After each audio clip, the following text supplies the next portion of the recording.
parole est à Madame Émilie Bolivar pour la droite républicaine.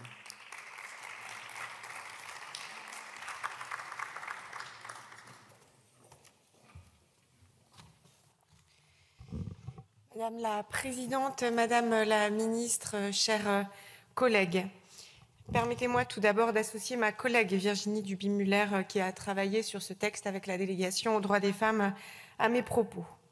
Cette proposition de loi portée par nos collègues Riotton et Garin introduit explicitement la notion d'absence de consentement dans la définition pénale du viol et des agressions sexuelles et en précise les critères. Le consentement doit être libre, spécifique et éclairé. Cette proposition de loi, comme cela a été dit, a pour objectif de répondre aux lacunes actuelles de notre code pénal qui repose principalement sur la caractérisation d'éléments matériels pour qualifier le viol, c'est-à-dire la violence, la contrainte, la menace ou la surprise, plutôt que sur la notion de consentement explicite. Alors pourquoi cette proposition de loi est-elle nécessaire ? Entre 40 et 70% des victimes de viol sont en état de sidération au moment des faits, ce qui empêche une réaction physique ou verbale immédiate. Une victime sur 3 ne résiste pas à son agresseur à cause du choc, de la peur ou d'un état bien connu de dissociation psychologique dans de tels cas. L'absence de notion de consentement de notre droit actuel ne permet donc pas la reconnaissance de tous ces cas, de nombreuses situations de viol comme la sidération, l'emprise psychologique ou l'exploitation de la vulnérabilité. Et par ailleurs, quand les plaintes sont déposées, les viols font l'objet, cela a été dit, d'une forme d'impunité persistante liée à le cadre de notre code pénal actuel. 73% des plaintes sont effectivement classées sans suite faute de preuves ou d'éléments matériels et les condamnations restent rares. En 2021, 168 000 viols et tentatives de viol ont été enregistrés en France, mais seules 10 000 plaintes ont abouti à une condamnation. 8 victimes sur 10 ne portent pas plainte par peur que leur témoignage ne soit pas pris au sérieux ou que la justice ne donne pas suite. Cette loi vise donc à réparer cette injustice et à mieux prendre en compte la réalité des situations de viol et à mieux les juger.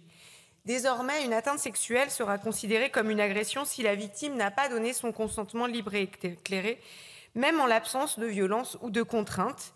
Silence ne vaudra pas accord. La défense ne pourra donc plus dire « mais elle n'a pas dit non, elle n'a pas résisté ». J'en ai donc déduit qu'elle était d'accord. L'exigence de preuve de contrainte ou de résistance actuellement place un fardeau disproportionné sur les victimes. Il y aurait un peu la bonne victime qui a résisté et qui peut espérer voir son agresseur condamné, et l'autre qui n'a pu le faire pour toutes les raisons que nous avons vues et qui voit ses chances d'être reconnue victime largement amenuisées. Cette loi corrige cette injustice. La charge de la preuve ne pèsera plus exclusivement sur la victime. La loi recentrera l'enquête également sur le comportement de l'agresseur plutôt que sur celui de la victime. L'agresseur présumé devra désormais apporter des éléments démontrant qu'il s'est enquis du consentement de la victime en tenant compte du contexte dans lequel l'acte a lieu. Toutefois, et contrairement à certaines critiques, la loi ne crée pas de présomption de culpabilité. L'accusation devra toujours prouver que l'auteur a agi en connaissance de l'absence du consentement. Les notions de violence, menace, contrainte, surprise restent présentes dans la définition, garantissant la sécurité juridique.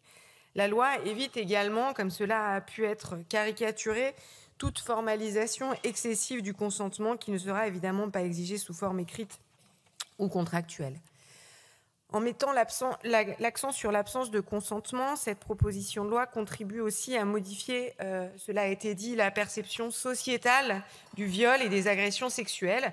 Elle envoie désormais à la société et aux agresseurs potentiels un message très clair. Il ne peut y avoir de relations sexuelles légales sans qu'elles soient librement consenties. Autrement dit, tout le reste relève de l'agression sexuelle ou du viol. Enfin, avec ce texte, la France se met en conformité avec les engagements internationaux qui, par la Convention d'Istanbul, exigent une définition du viol basée sur l'absence de consentement. Le groupe de la droite républicaine, profondément attaché à faire évoluer la protection de l'intégrité physique et psychique des femmes et à l'égalité réelle entre les hommes et les femmes, votera favorablement ce texte et salue ce travail transpartisan. Nous affirmons aussi que la difficulté du contexte politique actuel ne peut nous amener à passer sous silence d'autres sujets urgents, prioritaires, qui méritent toute notre mobilisation et d'aller plus loin. Nous pensons à la protection des mineurs contre les violences sexuelles et l'inceste. Nous le devons aux enfants victimes. Il y a encore tellement à faire. Je vous remercie. Merci beaucoup.